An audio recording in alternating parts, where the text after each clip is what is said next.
Hello everyone. I want to show you how to use Jen Kingwell's simple seam wheel. It's a little brass gizmo that has a hole in the center for your pencil.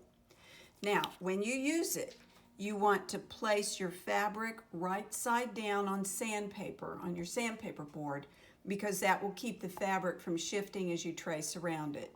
You place your template on the wrong side of the fabric. Now the template would be finished size, and I'm just using the cardstock that came in the package to show you how to do this. Really, you'd want a slightly thicker template, but this will work. So the first thing you do is trace around the finished size of the template, because when you hand piece, you want that finished size line because that tells you where to run your stitches. Then you place the seam wheel next to the edge and you trace around it. Now, the cardstock is not really very thick. If I wanted this to be thicker, I might add, glue together two pieces of cardstock, or I'd just use heavier cardstock, or I'd use template plastic. If you use the laminate to make templates, you can use more than one layer of the laminate to make a thicker template. There's a lot of ways to do it.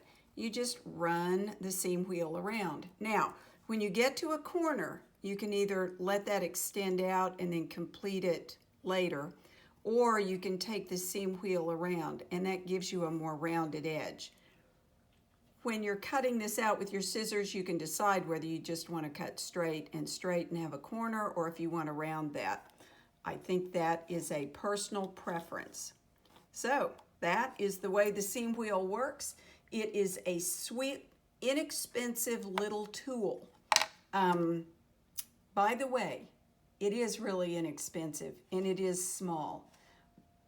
I have two because I tend to misplace mine, and then it takes me a while to find the other one. So I'm just pitching that out there.